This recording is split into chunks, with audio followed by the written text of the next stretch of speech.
Hi, Jenny Nellist here, Horses Translated. Something I've been wanting to talk about for the last few weeks is weaning and when is the right time to do it.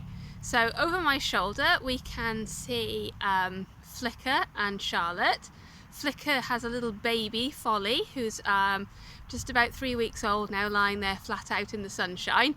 Obviously it's now September, so he's a really late foal in the year, and we're looking at having an even later one because we're expecting Charlotte to give birth at some point as well. These are ponies that have come off the hill where we've been having a little bit of a population fun, and so they're not a deliberate breeding. And the final destination for these ponies is going to be a conservation grazing project. So weaning, right, so weaning comes in two phases. Weaning comes with not taking milk from mum anymore, and in natural circumstances that can happen anytime from about 9 months kind of onwards, depending on whether or not mum is expecting. So there's mummy Flicker, and around here, if I just have a little swivel, so we can see, is her son Felix, the chestnut. He is just over a year old, so he's not been nursing. I've not seen him nursing actually for ages and ages and ages, but he's still in the group. Big sister Felicity is the white one looking over his shoulder. See why I get Flicker and Felicity all mixed up. And the other one is Darcy. So Darcy and Felicity are 2-year-olds, Felix is 1 year old, and Folly is 3 weeks old. So, and they're all in the same group, but now that we've got kind of mummy ponies and younger ponies, we're seeing a little split in how we separate ourselves. This doesn't mean we're leaving forever, because actually these ones haven't dispersed yet, and if we'd left them on the hill they'd probably be still in this group as well, because what would happen over time is the youngsters would wander off, meet other bands, and then they come home to mum and dad to get their, their underpants washed and that kind of thing, a bit of security, and then they'd explore out again. So dispersing from your mother's group is something that takes place over time. But when we've got more artificial circumstances, so it's kind of harder to work out what to do when we want to control it, we have to hi Folly.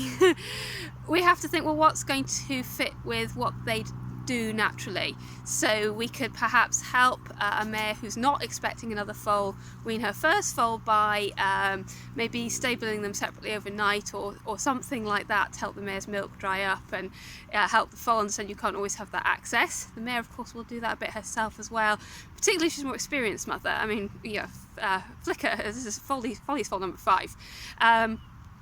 So let's talk a little bit more about that nutritional aspect, because a foal is really susceptible to gastric ulcers because they have a really thin stomach lining, and it's adapted for a primarily milk diet until at least 6 months of age. So there was a recent study that showed that foals who were weaned at 6-7 months of age, within 2 weeks of weaning, over 90% of them have got gastric ulcers. So this is something we've got to be really wary of. If we're just going to stop feeding at that early an age, which is actually a typical weaning age, hey, it's September, nearly October, which is weaning time, so maybe not for Folly, it's a time when they're really quite vulnerable to gastric ulcers, not just because they're no longer having milk, which they're adapted to, but also the stress of not having mum.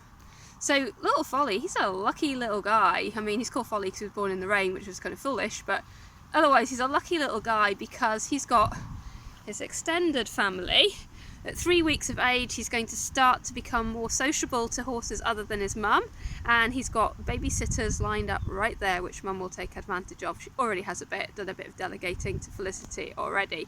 So when we wean, we need to make sure that we're allowing family groups to do their thing. So we might, after 7 months of age, maybe a little bit longer, like I think Felix was probably still nursing when he was 9 months of age, at a later stage maybe start helping mum withdraw the milk bar with some separation overnight, let them get habituated to it, but make sure they can still touch and reach each other. That's what you need to do. You might leave them to their own accord. They might well sort themselves out, they quite often do, but not always. You can then you make sure that there's an extended family around them, not just other babies, but actually older siblings or fake older siblings, uncles, aunts, but horses who are well socialised to baby horses so that they can help. because what baby horses do is they come and look for a little bit of security when things have got a little bit difficult. So they'll come in and they will check in with their mum, even if they're not nursing anymore. They'll still do a little check-in. So Felix, when he came round from being castrated, he was like, Mum, it was terrible. And she was like, yeah, son, you can touch, but you know, there ain't no milk there. You know, leave that alone. Please excuse the camera wobbling around because I'm having a little Charlotte help. Hey, Charlotte. So weaning isn't just about milk, it's about feeling secure as well.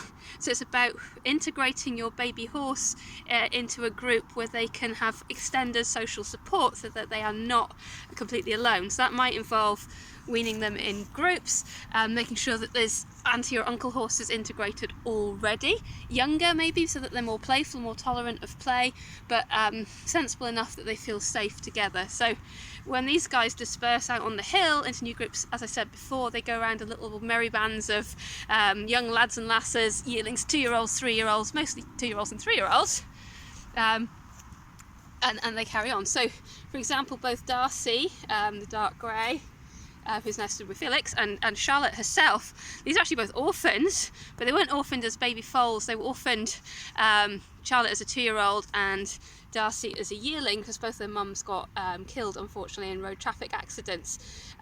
But because they've had the solidarity of a group around them, they've been able to kind of buffer the worst stress. So Darcy had lost a little bit of weight, but Charlotte had coped a bit better. She was a bit older.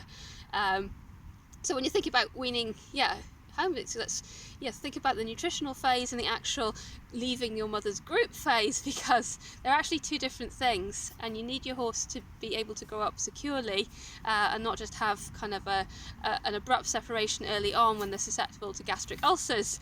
We want to pick good moments for this to happen. So that's my kind of take on the why behind the how with weaning. The how you have to work out in your individual circumstances, because I don't know what your setup is or what you've got, but the why is let's delay removing the milk so we avoid gastric ulcers, and then let's make sure we've got extended family or surrogate family, so that your young horses feel secure when they move on from their family group. So that's my little take on weaning. So thank you for listening, and that's bye for now.